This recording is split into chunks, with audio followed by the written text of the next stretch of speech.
I'm just kidding.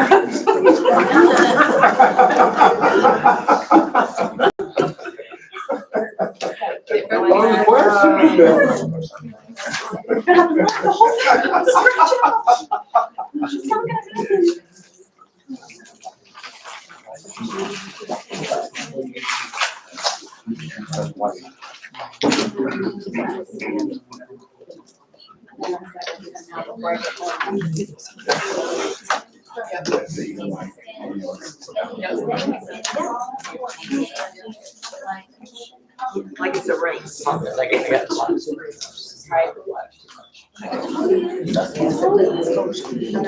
I said, yeah, why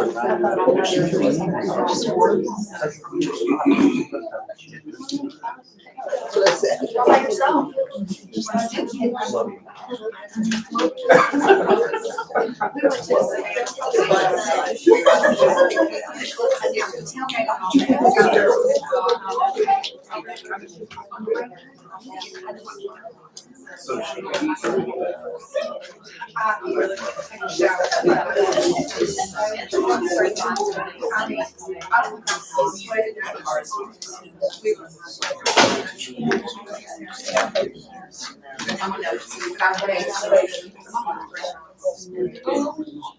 Yeah, but she didn't reach that.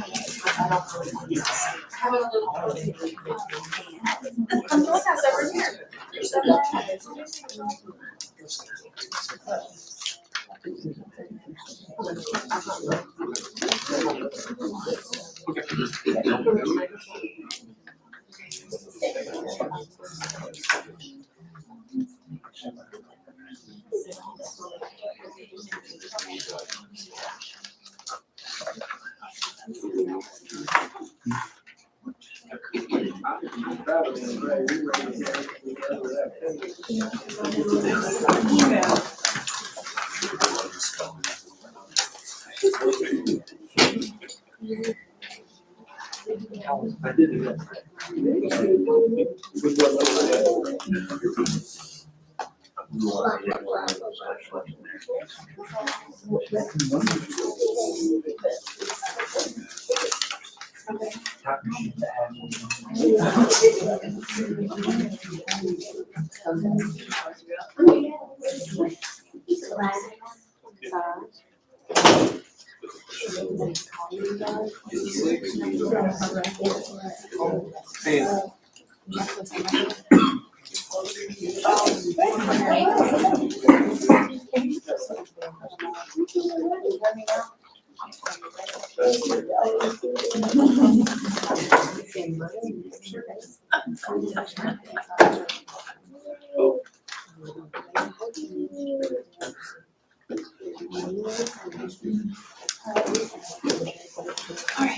Good evening, everyone. Thank you all for being here and joining us tonight for our April board meeting.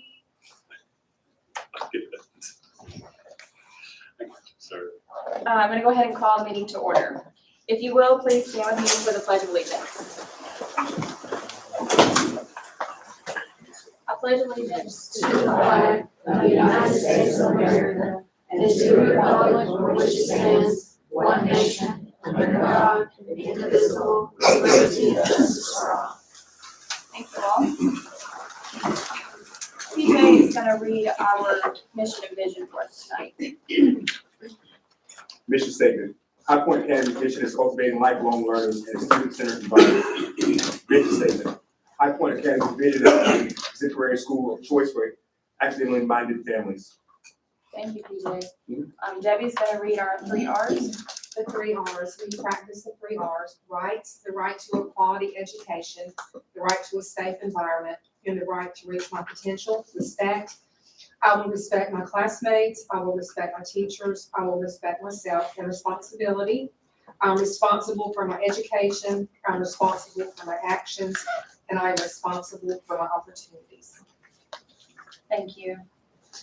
And Teresa is going to do our invocation this evening. Let us pray. Father God, we thank you tonight for the gift of life that you've given us all. Lord, we thank you for your Son who offers us everlasting life.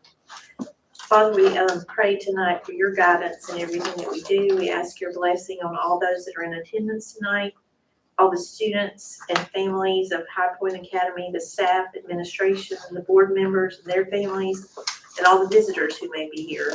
Lead, guide, and direct us tonight and help us to make clear, decisive decisions. In your name. Amen. Thank you. First item of business is approving our meeting agenda. Is there a motion for approval? Motion. Sarah, thank you. A second. Second. PJ, thank you. All in favor, aye. Any opposed? All right, moving on with our agenda is our Grizzly Spotlight.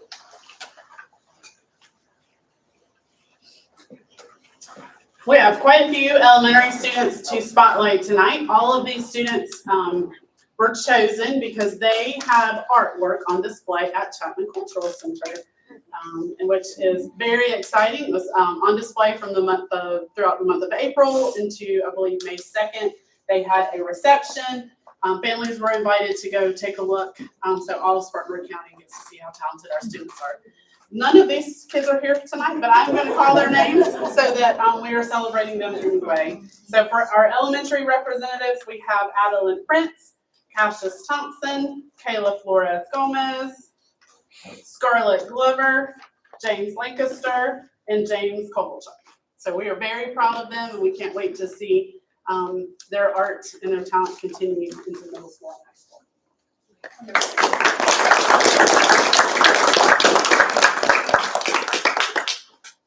The middle school is so cool. Middle school is going to piggyback off of that. We chose to go ahead and recognize ours as well. They were recognized from March the 17th till May the 2nd at Chapman Cultural Center. So a vast majority of mine are not here, so I'm thrilled for the ones that are. So Edward Carter, Carrie Mar Santos Vargas, Flor Reyes Martinez, Jace Cummings, Atmayana King, Luis Romero,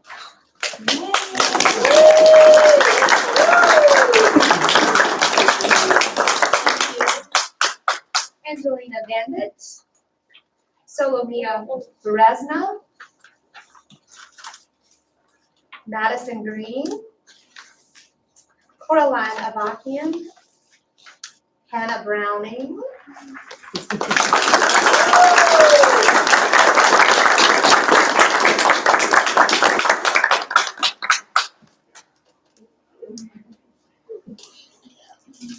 Lucas Webb, and Zoe Sundian.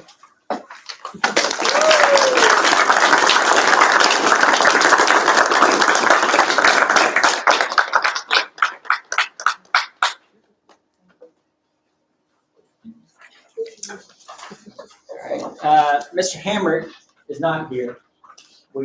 Spring is always interesting with sports. We have rain and everything gets rescheduled. So we have a softball game tonight. We have an athletic director meeting tonight. We have a soccer game tonight. And we also have a board meeting tonight. So most of our high school admin is covering those events. And you guys got stuck with me. So I will do my best not to mispronounce these names. But first up, again, she is at the softball game as well. She's playing in it, but Alex Creel is going to be our valedictorian for the class of 2025.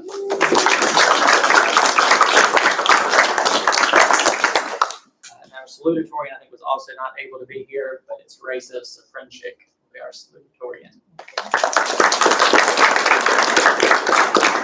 We do have some junior marshals that are here. So if you're not familiar with the way junior marshals work, that means they're currently in the top 10 of their class for the junior class. So we want to recognize them. They'll have a part in graduation. But we have Lucas Burns. Yeah, I think he's playing baseball. Destiny Grant is here tonight.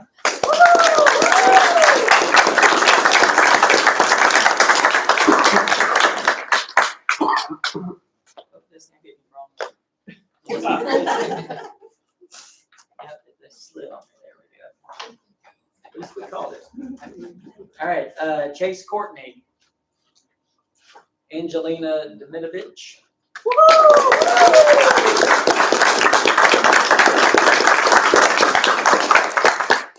Pepper Erskine.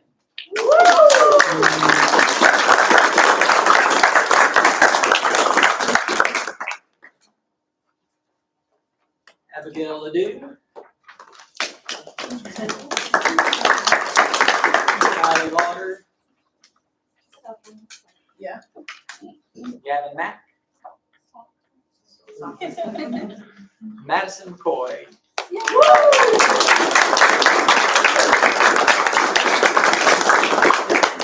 Sophia Saboneros. I think she's softball. Yeah. Her mom's here, then you can give it to her.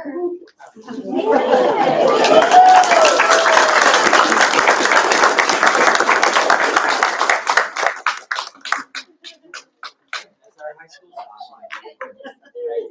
Thank you all for that. I'm really proud of our students, their artwork, and just being a junior marshal, a valedictorian, salutatorian, just says a whole lot, not about the kid, but about the family and about the concern they have on education and how much the parents and the families care and support High Point Academy. And we just thank you all for all that you do for our students and for us. Yeah, I want to echo what you said, the way that you all are representing HPA in the community with your artwork and here at the school representing the achievements that you've earned, and we appreciate all that you guys are doing and your achievements, your accomplishments, and again to our families, thank you for the support that you give your students in the school. Now let's give them another round of applause.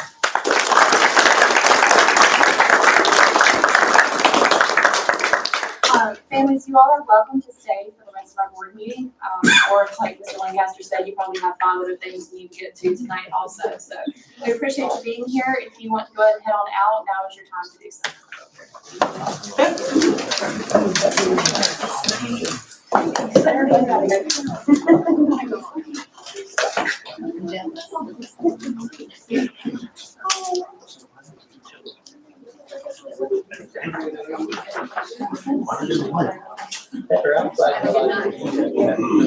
Yeah, one more year. Wow, you're- Yes. That's great.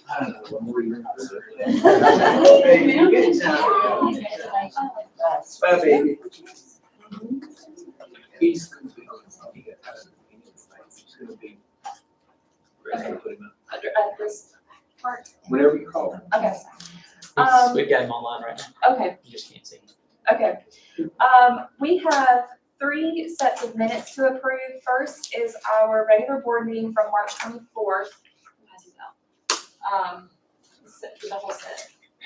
Our regular meeting, March 24th, our special meeting, April 3rd, and then in review of our minutes, we had a special meeting on November 25th that the whole packet, I'm sorry, that, we never got on the agenda to approve. So that's in here as well, our special meeting from November 25th.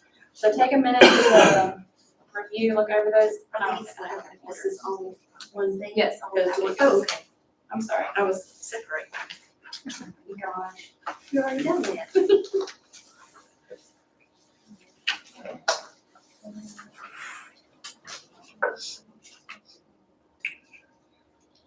Can I make a motion to approve them all for investigation? You don't know.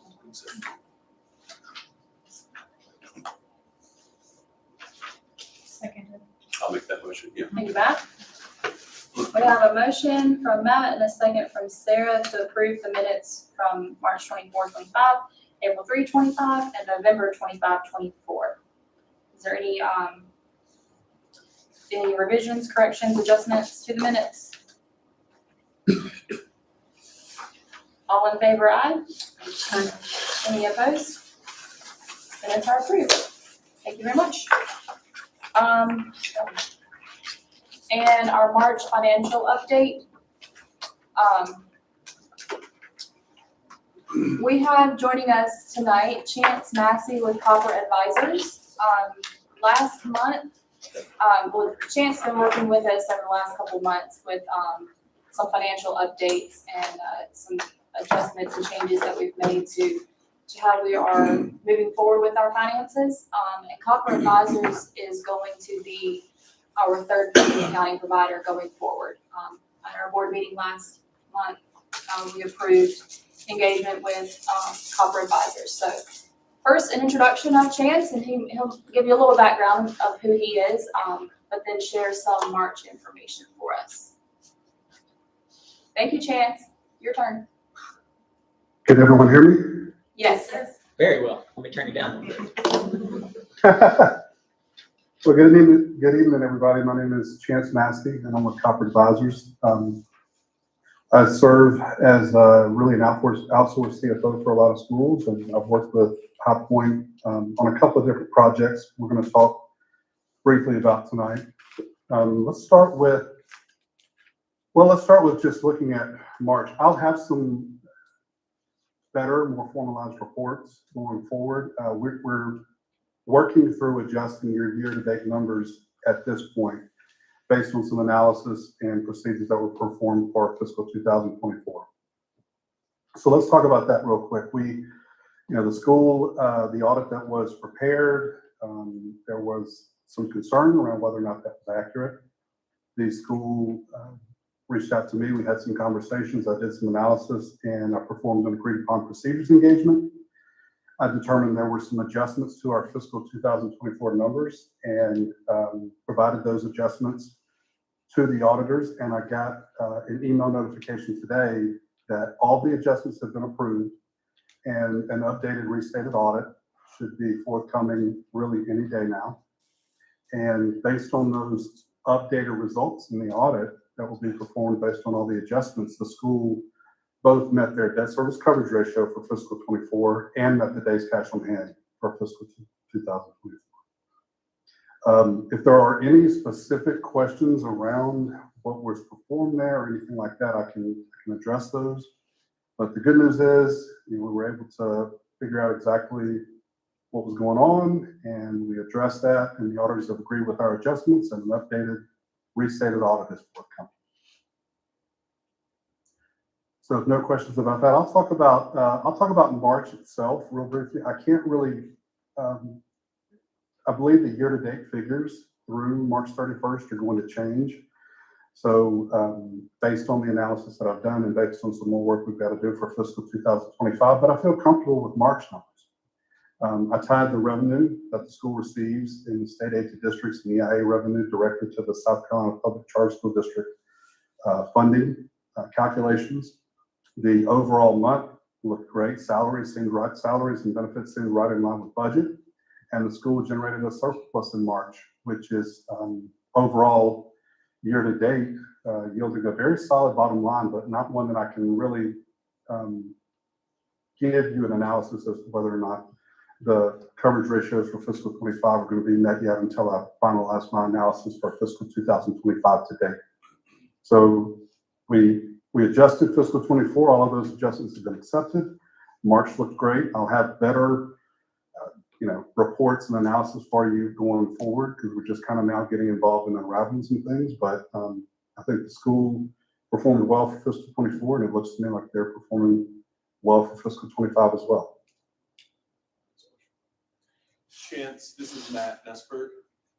Yeah, good night. Hey, wanted to ask you, did you find similar accounting errors in fiscal 25 so far as you did 24? No, not anywhere to the same extent. So there are a couple of things that I know we're going to have to adjust fiscal 25 for. The largest of which is there was a couple of items in some miscellaneous revenue. Well, we'll just have to clean that up. But no, to answer your question, there will be nothing. We won't have to do near about as work to the extent we had to do for fiscal 24. And we've essentially assured you, no more accounting system changes, bill pay provider changes, payroll provider changes. So we're done with transitions. Just in case everybody doesn't know, my question was not about Stephanie. She's been great. Very good.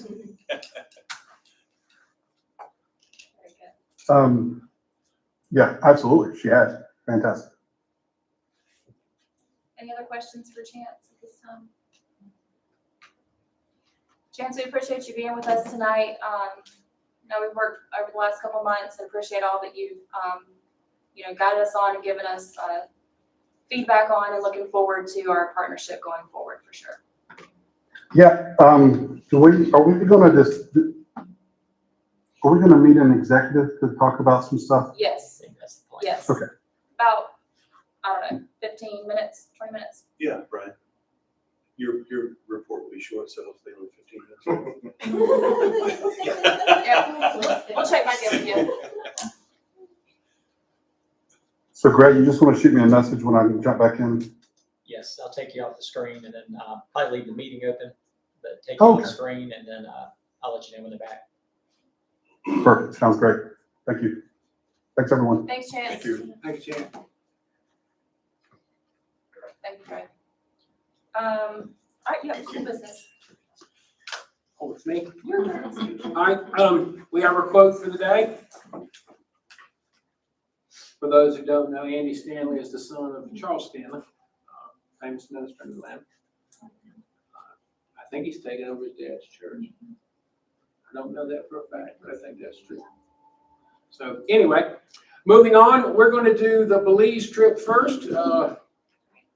Mr. Lancaster, you're up. Ms. Kitchens, you're up. From here or from where?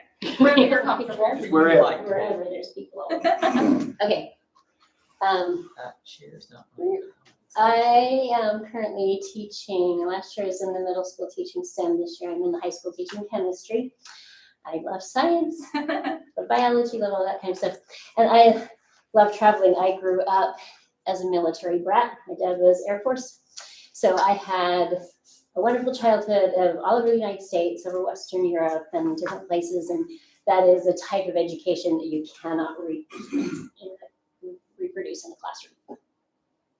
So I'd love to be able to take our kids on a trip. And we have chosen to try to go to Belize for a few different reasons. One is that I didn't just want a sightseeing trip. I think that's good, but I also wanted them to do and experience some things. And so this will also have conservation activities. They can learn about ecology and conservation and care for our planet and that kind of stuff. So the company that we would be working with is EF Educational Tours. They have been around for over 55 years. They have staff all year in over 50 countries so that you have somebody where you are that you can contact. And they are accredited as well. Our general trip outline, we leave from the US, go to Belize City, go to the southern coast, Punta Gorda, then Cayo, and then back home overall about 7 8 days. Some of the specific experiences would be sustainable farm in Punta Gorda. They would actually have people come and teach them about sustainable farming there. That's something they can even bring back and use in South Carolina if they wanted to. We explore ecology of the rainforest. So all kinds of ecological lessons there. And again, they could learn how you apply that here. Like, we don't have a rainforest. Here's what the rainforest is like, but what do we have in our own state, in your own backyard that you can explore and can take care of? And they also get to go snorkeling along the longest barrier reef in the Western Hemisphere.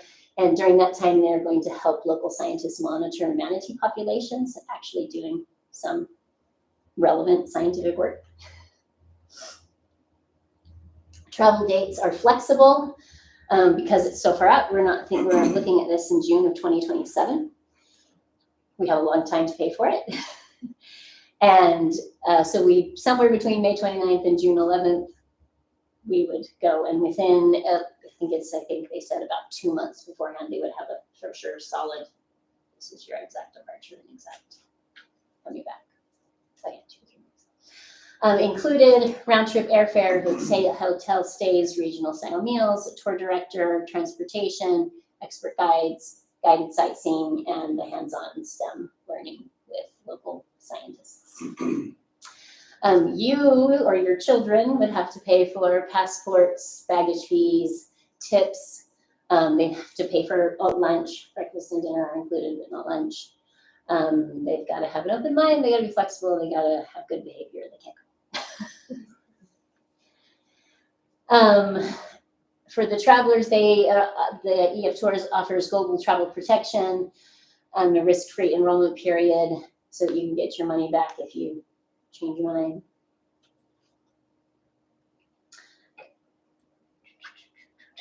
This is the current price, full price, $5,239 for a student. But monthly payment would be about $200, a little over $200 a month, $100 if you do it twice a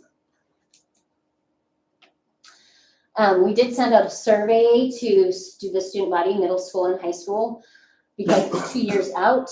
I figured we'd have open to anyone who is rising 9th through 12th during that time. And we had over 140 respondents who were interested in going. We have guaranteed 18 spots available, recommended no more than about 25, just for the number of people. And then we are hoping to have a parent meeting coming up soon before school ends so that we can get some things decided as to whether or not we can really make it happen. There's enough real interest. Ms. Kitchens, will there be fundraisers for the kids to offset Absolutely. the cost? Yes, and then we have lots of time for fundraising too. Yeah, they would each have a page on the website for EF Tours, and they can do direct fundraising that way, but I would also be organizing fundraising opportunities. Absolutely.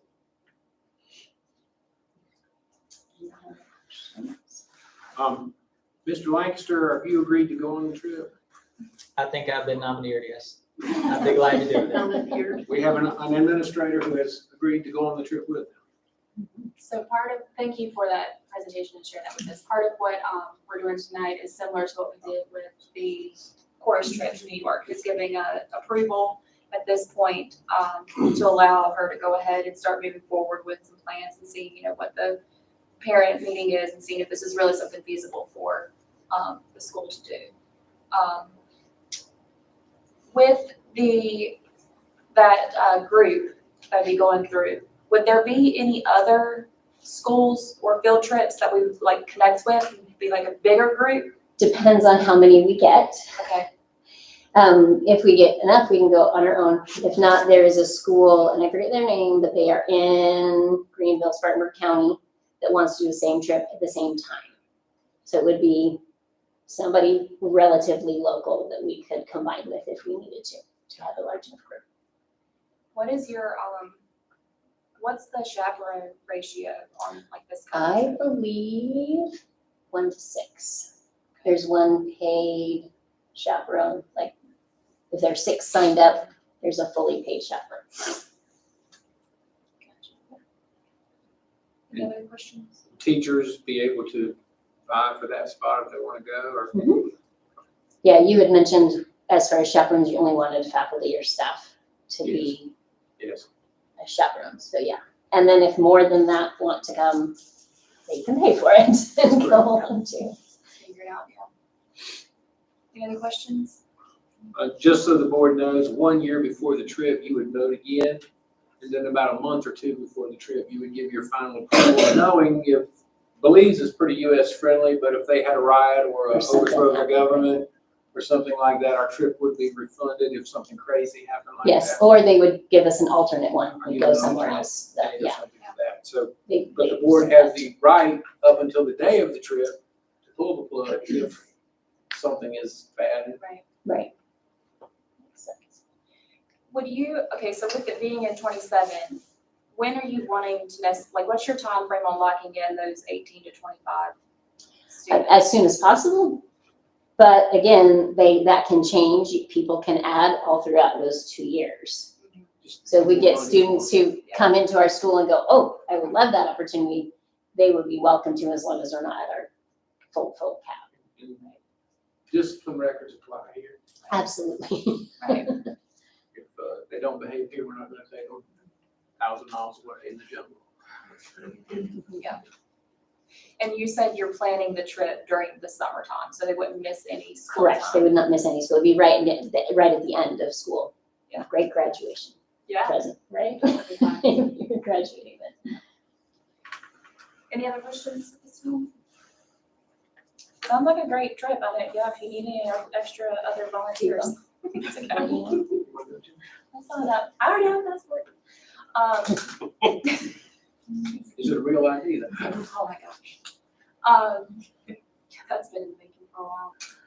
Okay, is there a motion to approve, what are we calling it, Belize field trip? Motion. Debbie, thank you. Is there a second? Second. Teresa? Any other questions or discussion? All right, all in favor, aye? Aye. Any opposed? All right. I look forward to the updates. That sounds Thank very you. exciting. Trip is on. Yeah. Thanks. Thank you, Ms. Gibbons. All right. Now that one is out of the way. Thank you, board, for doing that. I think our students will enjoy that. Some important dates for you. Teacher Appreciation Week is next week. Teacher said for 25,000 apiece, they'll be happy. Y'all can handle that. I'm sure that won't be much of an issue. Prom is Saturday, May the 3rd at the Country Club. State testing starts Thursday and runs for the next couple weeks. That will be our younger ones, and then EOCs will come, and then we don't have any AP testing. But all that goes on for the next 20 days, starting May the 1st. That'll be Thursday. We'll test Thursday, Monday, Tuesday, Wednesday, and then the following week. So we got a lot going on. Our senior K-5 walk is May the 9th at 9 o'clock in the morning. Or if you're interested in seeing that, please come out. The South Carolina Public Charter School District Board meeting is May the 15th at 10 o'clock in Columbia. The honors course will be performing 3 songs to start the meeting. So if any board members would like to go, I plan to go. If a board member would like to go, please let me know. Graduation is Friday, May 16th, 6:30 here. Julio Hernandez is with Clemson University, and he will be on campus Friday to speak with us, and he will be doing the graduation speech on the 16th. The last day of school is May the 23rd, and I think that's a half a day on Friday, and I think that's Memorial Day weekend, Friday after that. Is that correct? So important dates. Board, you'll be getting your packets probably next week with your tickets and your parking spots for graduation. All right, Gray, you want to do this one? Sure, I'll do the good news. So we've got 1,207 overall registered, and just put that in perspective, normally this time of year, we are talking about who's in the lottery. Like we are not talking about actual registered numbers. I think I did by this date last year, and last year actually registered was 768. So 1,207 registered. Of that, 75 of them are 5K students. This time last year, we had 28 kindergartners registered. We've also got 75 are registered, but we have 120 in the lottery. So we still have some that are in various parts of accepted their seat, and then accepted and started their registration and haven't finished it yet, and then some of them have not done it one way or the other. But Ms. Nesberg has got letters that are going out, actual paper letters that are going out to the families to invite them to finish registering, set up a tour if they're still on the fence. So she's been doing a lot to keep them on the hook, so to speak. All together with our returning and that have actually accepted a seat, it's 1,381. So again, we do know that all of our returning students get an invite, even though we know some of them may not be able to return. And then the accepted seats, sometimes people will accept a seat just to hold on to it, but still having 1,381 perspective puts us in a really good spot to be where we need to be as far as building a budget. In total, we've got 389 in the lottery. Of those, 120 are 5K, 37 are first grade, and 23 are second. The reason we think that's important is that means that 46% of our lottery applicants were early childhood. Last year, we had 329 in the lottery at this time, so we're ahead by right at 60. But if you look at the percentage of early childhood for last year, it was only 39. So, we really do think the things that we have done in-house, the shifts that we have made with Ridge Media to focus those younger students, they do seem to be working, which is encouraging.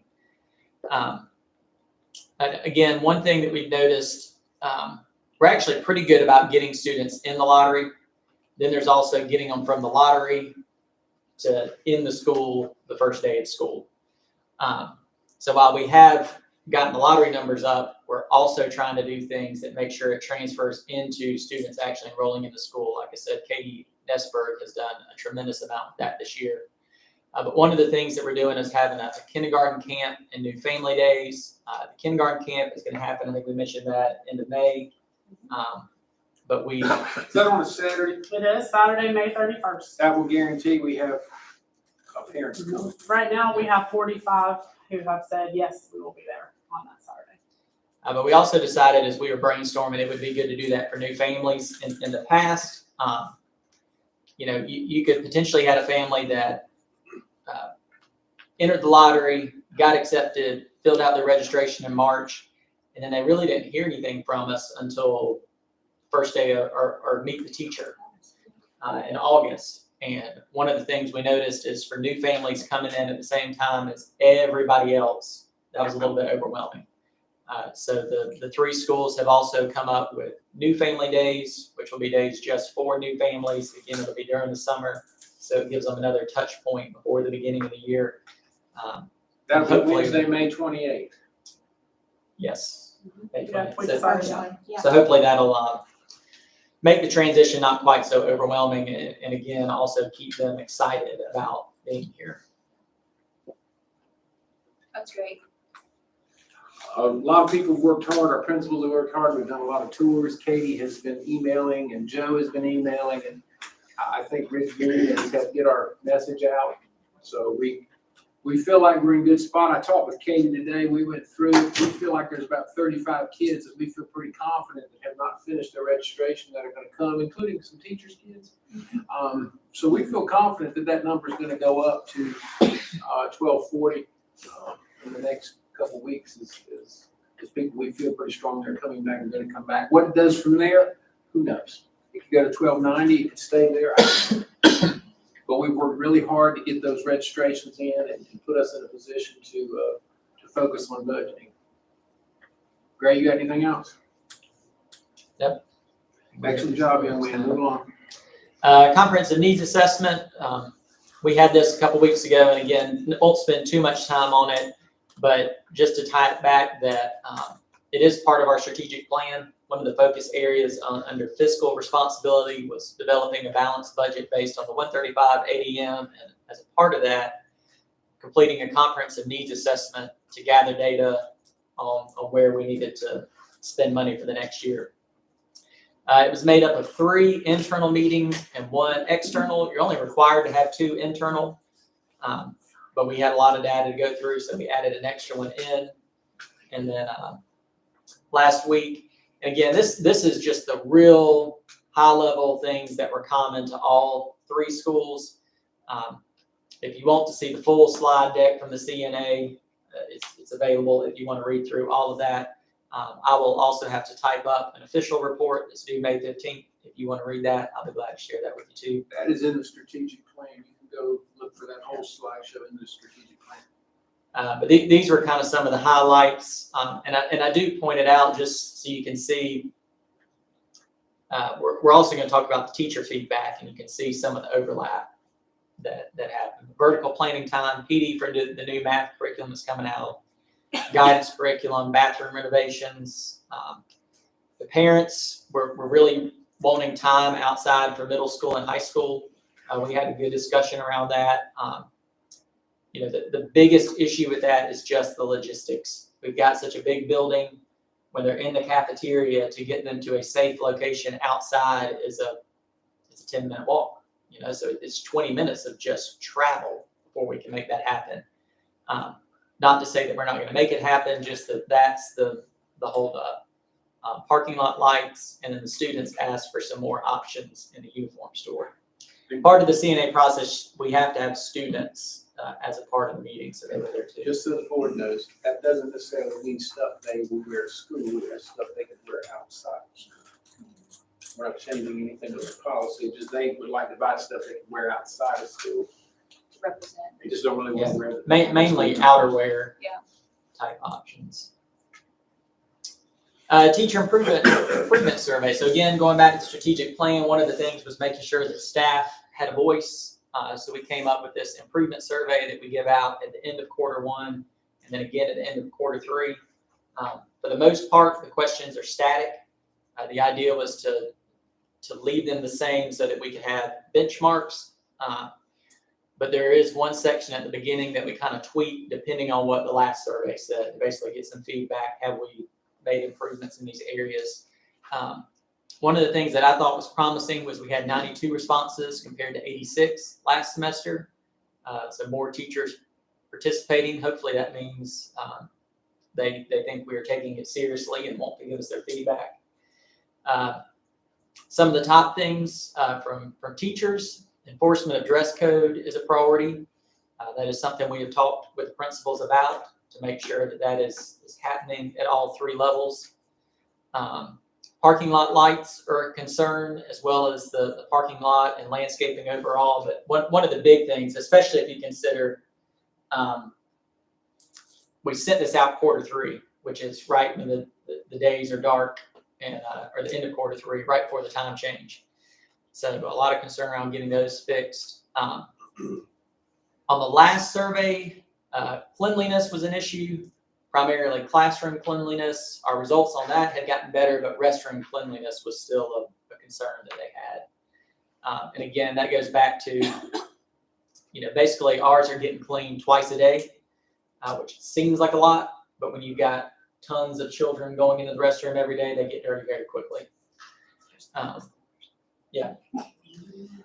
But overall, right at 60% of staff rated internal communications a 4 or a 5. When we did it on Q1, it was 50%, which again, I thought was interesting because some of our harshest feedback was in the area of communication, but when you looked at the numerical score, they actually rated us better. Now the open-ended feedback was also not required. So seems like that may have skewed the results. Some of our 4 or 5 people may not have chosen to leave us a written response. And then I thought it was great that 78% of our teachers gave us a 4 on 5, saying that they felt supported creating a rigorous academic environment. Because I think that covers a lot of things. I think that covers behavior, that covers curriculum, and all types of supports. And we thought that was pretty good results. Overall, that certainly gave us some guidance on where we need to improve, but I thought the biggest takeaway was that most of them seem to feel supported, and most of them feel comfortable telling us what they think we need to work on. And the full results of the survey will be embedded in that strategic plan tracking document that we have shared. So it was anonymous. There are no names attached to it. There's no email addresses attached to it.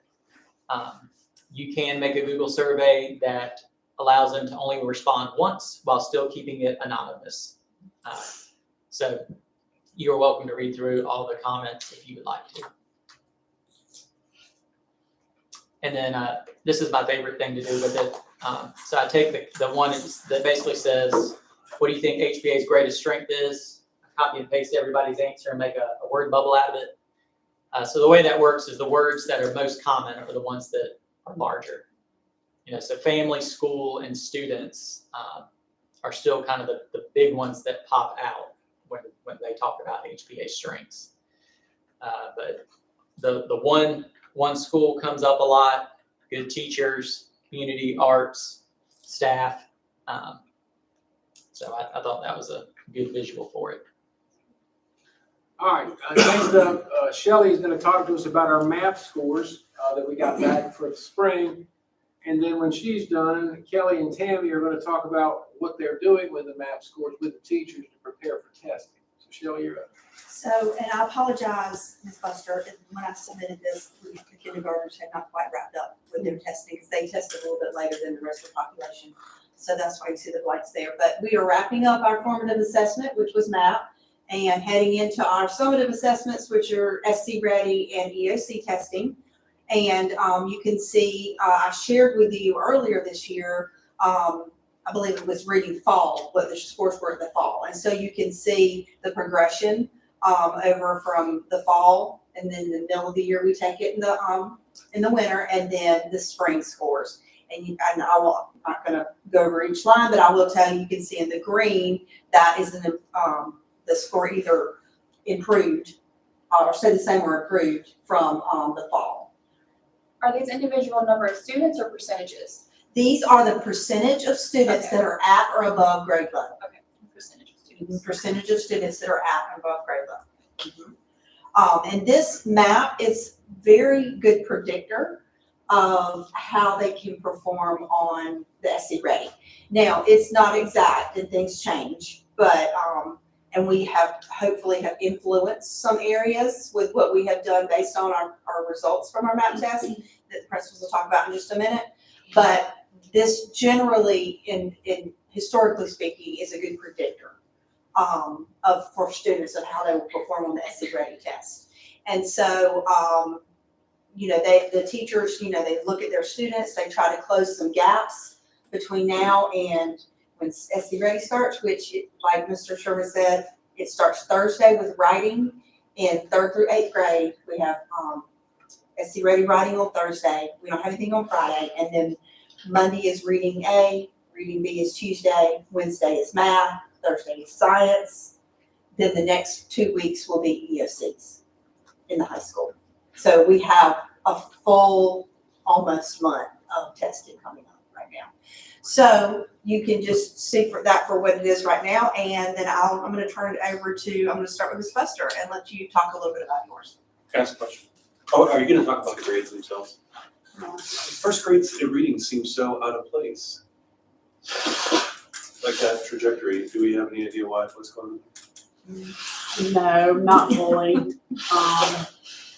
They were not happy about that when we went over that as, grade levels, because they have tried new things this year. So we're trying to pinpoint, I think a lot of it with that and math comes down to scheduling. And so we're gonna tighten up on things for next year and get our timings, I think, a little bit better. That was not what they were expecting. And it's that, and it's also just first graders testing. Part of it. It's on computer. It is, you have to listen. And that's huge. And the stamina for a little. How long is that test? It takes them, if they are really working and really trying, about 40 to 45 minutes. Which is a lot. It is a lot. And they have the opportunity to put their headphones on, click to listen, and that's the big thing, is you have to listen to the choices, and try your best. And so we did, like she said, kindergarten wasn't on there. We decided to wait until after spring break for kindergarten because they didn't have the SC Ready push. Kindergarten's even a little bit harder, and a lot of them give their testing in the small groups because it is a lot of like, hey, watch out, pay attention. They really have to focus. And then first grade waited 1 week later to take theirs than everybody else because they were finishing some things in math that they knew they had not covered yet that they really wanted to before that. So we're hoping that this doesn't completely show what they've done in class because we see based on text levels and their performance in class is higher than this. And so I think that's where some of the disappointment came from, that it didn't necessarily show on math. I think another thing to keep in mind with elementary and those younger test takers on the computer is our 3rd grade normally knocks it out of the park with SC Ready. And while 3rd grade is a fantastic team, you don't do that in 1 year. So I know looking at the numbers, it may look like the early childhood grades are behind, but the 3rd grade generally puts out good SC Ready scores. They do. And then 2nd grade went up. They were pleased with that because they took their math the winter and they have tweaked some things as well. And they had a little bit of more of a push on these are the kids who don't necessarily need what we're doing whole group right now. So we're going to push them. We're going to change kind of our structure a little bit. And that's because they felt like they were ready for that with our new curriculum and stuff. So we kind of have some idea of where we want to start for next year. I have a question. How do you think the letters curriculum has kind of influenced those scores? We were hoping to see more in first grade with that, honestly, that's just what I was because you see thinking. on social media, other teachers will post, wow, this is what my kids are doing now. So we were really hoping to see more, but all the way down, next year, the state is recommending 4th and 5th grade teachers. However, our teachers volunteered to go through the letters program this year, our 4th and 5th. And so you hear all of them talk about how it impacts their teaching. And so I think that has really helped them, especially with the lower readers, to know how to teach them how to read. Because once you're a 4th and 5th grade teacher, you're teaching more for content and comprehension, not how to read. And that has helped them with their lower, the learners who need to still learn how to read. So we have seen the gap close. Super proud of 4th grade. They have held strong. It's not an easy task when they come in already, at 63% in the fall, because that group did wonderfully on SC Ready last year, and it's hard to hold on to that. And they have done that. We've had some challenges that y'all have heard about with teacher changes and all of that as well in 4th grade. And then those teachers took on the challenge this year of teaching 4th grade and 5th grade. So that's great. They're really proud of themselves. I'm proud of them. They've worked hard. So we're hoping to hold on to all of that with 4th grade. So based on all of this, we took this information plus their class scores. Teachers gave them an assignment to take a look at their scores and, what are we going to do from here? And then with our leadership team as well. So after this, Miss Mary Kay Hannon is our reading coach, and she's been very instrumental in helping us with going from MAP to SC Ready and preparing. So she took the lead on going through all of the trainings that the State Department has put out. They were a little late to the ball game though. She had a webinar, I think 3 weeks ago, and here we are about to take SC Ready. And this was how to prepare and what the writing should be. Well, we should have had that in the fall. So she watched all the webinars, took notes, shared with teachers, this is what we're going to go ahead and focus on, let's get ready. And, we had some ideas, so we just kind of took some shots in the dark in the fall and said, we think this might be the direction we're going, so let's try this. And we were right. So I'm glad. So nobody was caught off guard and nobody just felt like, wow, we haven't even started preparing. So that she's helped with that.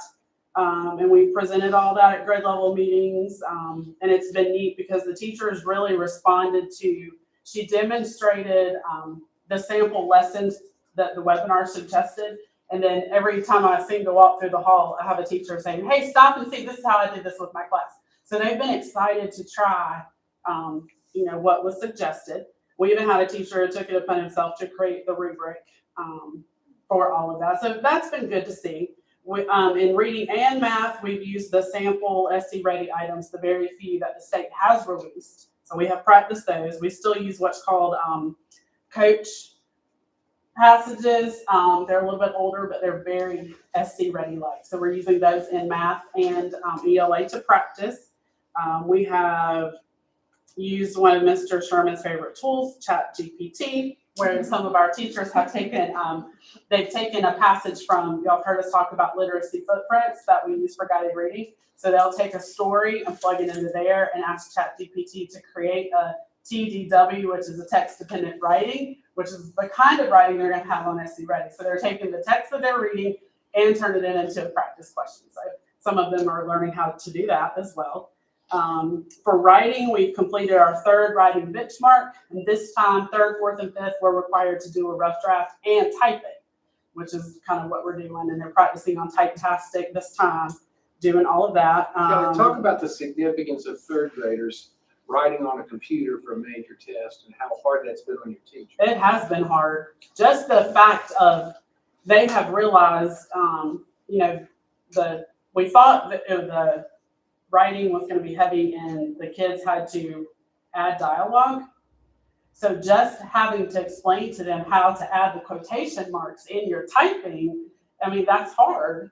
So they've had to back up and do some basic typing lessons and do Typetastic and things like that. So. And I bring that out for this reason.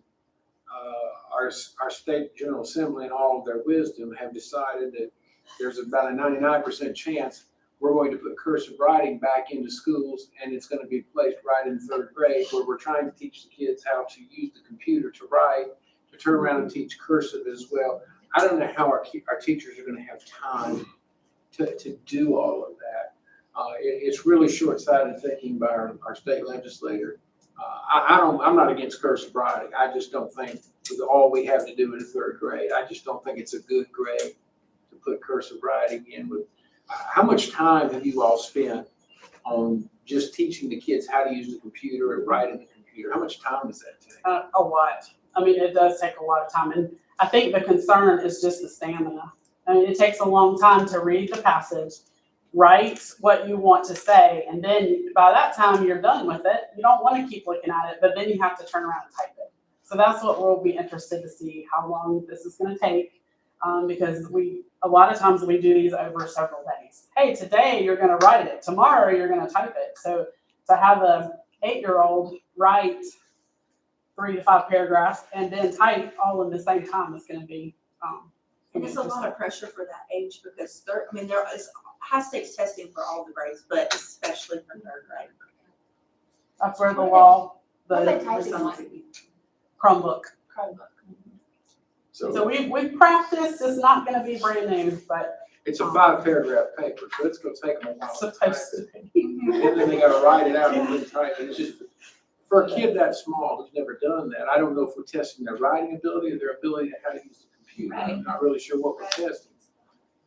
And then some for math, we have 15 students who have been staying after school twice a week for tutoring, but we've provided through our ATSI funds and been filling in the gaps. 2 of our grade levels have finished their Eureka curriculums that are circling back around and filling in things that they haven't touched on before. So we have been very busy, but it's been, I think we're excited. We have also 4th and 5th, they've done some one-on-one conferencing with students as well, have shown them the family reports that some of you have received about math that says, if this was your SE Ready test, this is what you would have made. So we've done a lot of one-on-one conferences to try to pump the kids up. Like, look, this says you would do meat. So you were right on that border. So when you come in to do SE Ready, let's just see if you can do, just try a little bit more or however they've been phrasing it. And the kids have really responded well to that, to see, wow, they really did do well overall. So we're excited. We're ready to get done. All right, so this is the, along the same lines, this is the middle school. You can see 6th, 7th, and 8th there. The green indicates that there was an improvement. And this, once again, is the percentage of students that are at or above grade level according to math. And also, this is generally a good predictor of how they do traditionally on SE Ready. So, Ms. Goodland, you want to? Absolutely. So I will say that our 6th grade group this year has really taken us by storm in the fact that so many of them are socially immature. And so we're really struggling a lot with the stamina side of it with our 6th graders, keeping them focused on track. I laugh and say that 6th grade is nothing but full of drama right now, and it so is. So I am not unfortunately shocked that we've not seen huge growth in 6th grade when it comes to our scores. And we're just hoping that it's not indicative of what our South Carolina Ready is going to look like. I'm thrilled to say that with our 7th and 8th grade, we have seen growth in them when it comes to reading and math. And some of the things that we have focused on, and I think that you guys probably already know this, is that we've been specifically targeting students all school year. We've been utilizing our MTSS program, not just from this, but our whole mantra in middle school has been, don't let MAP scores outshine their grades and don't let their grades outshine their MAP scores. They should be in line with each other. And if a student is excelling in MAP, that they have a C or a D in the grade, then where are we missing the mark? Or if the student has an A in a class and they're falling behind on that, where's our rigor in the classroom? So some of the things that we've been doing, like I said, is making sure that we focused all school year on the standards and to keep up with our struggling students. We've also been assigning mini groups and one-to-one lessons. We called in our tutors. This is something that we have utilized all school year. And we've even had conversations with many of our mentors of students that are struggling when it comes to the social development of a middle schooler, because unfortunately that is a huge crux of our mantra. So we've been looking at the MAP data trends, and it's occurred to us throughout the year that we need to go ahead and focus this summer on our pacing guides. This is not something you can do last minute. this is something that's gonna take us looking at it for the school year next year. But we realized that in some of our pacing guides, and it more as sixth grade than seventh and eighth grade, that we have standards and stuff that had not been taught yet when it was time for them to take the MAP test. Which means, are we ready for South Carolina Ready? So we've determined that. We also are double checking our standards to make sure that all the high impact questions are being taught and that we're being prepared for those things. And then another imperative thing with middle school is continuously doing a spiral review with them. And what that means is that if it's something that you've taught at the beginning of the school year, you can't just assume that they're going to remember it at the end of the school year. It's not a lot of rote memory, which also brings me to a fact about our math. Our math, MAP and South Carolina Ready are a lot of word problems. Well, that is stamina. If a student is not accustomed to doing the word problems, then we've got a problem, no pun intended. But so we are focusing on how to build that stamina and how to work with the student. When it comes to the reading, a huge part of that is going to be our writing, and we call it a TDW, which is text dependent writing. It used to be TDQ, and I catch myself sometimes still resorting back to that. Part of our problem is that our kids didn't know the writing process. So we now have made it where students have to actually write it on paper, and then they have to type it in as their answer. That is a double the load. However, it also has given the students the opportunity to be able to proofread what they're doing and be able to go back and reread what they're doing as they're entering it or before they enter it. The teachers have really been focusing on the strategies that you use when it comes to the writing process, which is something that many of us, a lot of you are younger than I am, but my generation of people, that was something we learned in middle school, was the writing process and how to critique it and to do it well. Again, with math, we are focusing on the high stakes questions with word problems. The other thing is that we have created goal sheets with our students for math. And it's funny because during map testing, you can see any random middle schooler running through the hallway with their map goal sheet. And they're so excited if they have excelled and increased their score. And they're embarrassed if they don't. So I've had several of them that have come to me and said, Mrs. Goodland, I didn't do as well as I thought I was going to. So we've been able to have those tough conversations of, well, what did you do differently? Did you not sleep well? What did you stay up all night long playing your video games? Why did you not do well on these things? And then the last thing that we've been doing too is grouping our students to do last minute strategies, because at this point in the ballgame, it's kind of like taking the SAT. You prep all along for the SAT and you're not going to cram for it the night before, or an MCAT for med school. It's a sprint. It's a marathon, not a sprint. And so whenever we're taking that into consideration, we've had those conversations with students, and we're saying, the night before the test, you're not going to cram for the test. What are you doing to be prepared for the test? How are you going to bed that night? What are you eating for dinner? Are you getting up the next morning and going to have breakfast?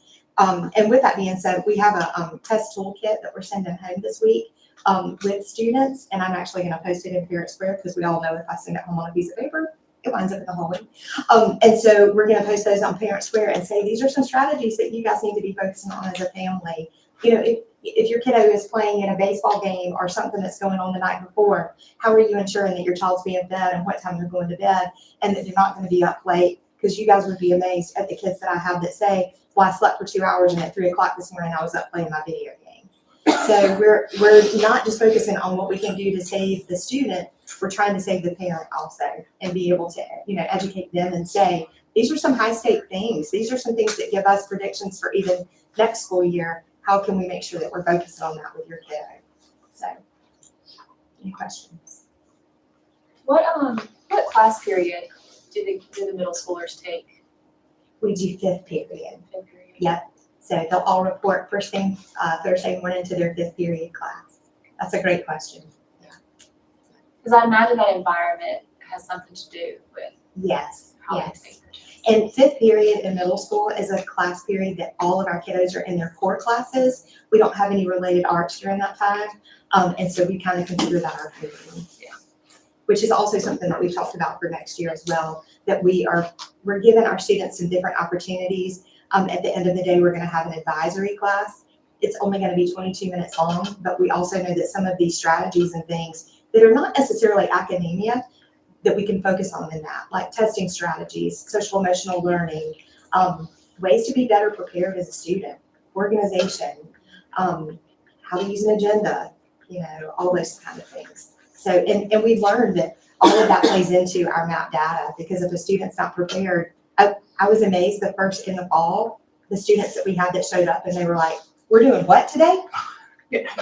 We're taking math? Nobody told me. Weird, because I've sent 2 parents prayers home. Your parents didn't say anything to you? How about your teachers? That's, the numbers don't quite jump as much as they did or showed in elementary. It's a small growth. So we also have been looking at how, and I hate to say this, the reading winter should be kind of a midpoint, but the unfortunate side of it is that the timing of it, where we are in the pacing guides, which takes us back to what we're doing this summer, and also just the social emotional side of middle school in the winter is cuckoo.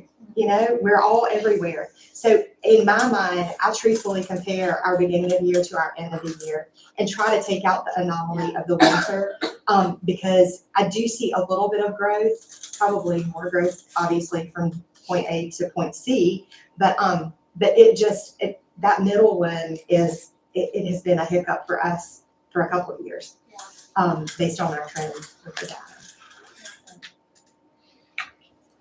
I also feel like, well, and the other thing too that I feel like too is, and Kelly pointed this out about her like 3rd, 4th, and 5th graders. Once you get to that point, it's not how do you read, it's how are you taking that material and applying it and answering and reading comprehension. And I don't know, and this is just for me being a special ed teacher, you don't see as much growth in a middle schooler as you do in an elementary school today because you're making such great strides. We're in middle school, unfortunately, we're kind of at a plateau level and you either grasp it or you don't. And then like you say, so many of those other like social environment things can really affect all levels of students. Yes.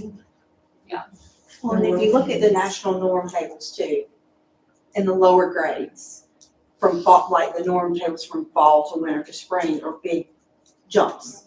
And as you get upper in the grades, it gets smaller. Those benchmarks get smaller because for that reason they were just talking about. Yeah. So there are big jumps in even on the national norm tables in the elementary school lower levels than in the middle school.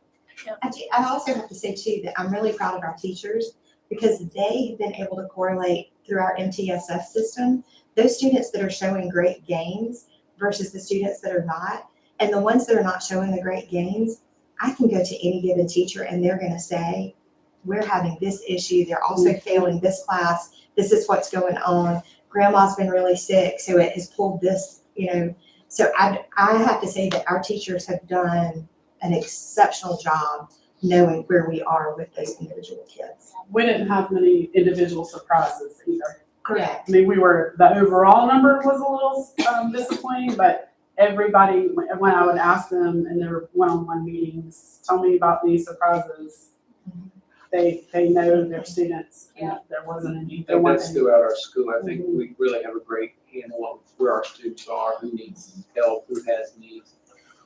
Addressing those needs, assessing them properly are things that we're working on. Now, the SC Ready, that won't come out till October-ish, right? We'll get it back Right, before right, then, but we cannot release that. It's embargoed Right. until, but we'll let you know. We can't show it at a board meeting because we'd have to show it to you. But our teachers and our principals, they can work with it and it's usually back. And now that it's all online, it'll get back pretty quickly. We'll get 3rd grade ELA preliminary by the end of the last week of school, because that's who we know we have to invite for summer. Right. And for retention. And then the others probably June. That's good for y'all. Okay. And that concludes my very short report. Any questions for Mr. Sherman and the team? Thank you all for that. It's always good to hear about what's going on. And improvements and areas to improve. So if you didn't have that, you wouldn't have a job, right? No, job security. All right, we have no public comments this evening, none that are signed up for. Good. Would you like to? I would give you all a compliment on something, I will welcome a That's okay. compliment, sure, even though I don't have permission. it's okay, you have permission now. I didn't realize that you guys are running something called the TPP program for parents. And I wound up reading over and I thought, what a brilliant idea, because the real issue you're dealing with here is not the test scores. I think everyone's a little bit obsessive about the test that comes down from the state level. But the real issue for student performance is teaching the parents. I think the parents are the largest, I hate to say it, but probably the largest difficulty you face. Appreciate that feedback. Well, actually, when my grandson actually got in a fight in one of the restrooms. My friend David goes and talks to, I forgot the high school principal's name, I went to the meeting. And David sat down and said to him, I want to find out what happened from you so I can see if my son is telling me the truth. And there was a moment there, the principal looked like somebody hit him in the head. I never had a parent ask you that question. Right. And that's when I realized that the real issue is the parents. Sometimes we can't make it. We appreciate that. And that is something I think that our school, our staff does a good job on, is developing those parent relationships. Sounds good. All right, motion for executive session for pending contractual matters and board appointment discussion. Motion. Debbie, thank you. Sarah, second. All in favor, aye? Aye. Any opposed? All right, we'll take just a couple minutes. Yes. Great. Thank you. Thank y'all for being here.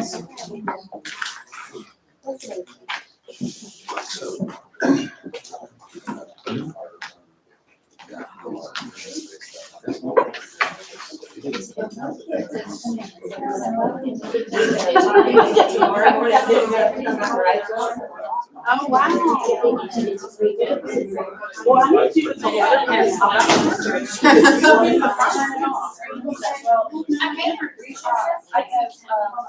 Hey,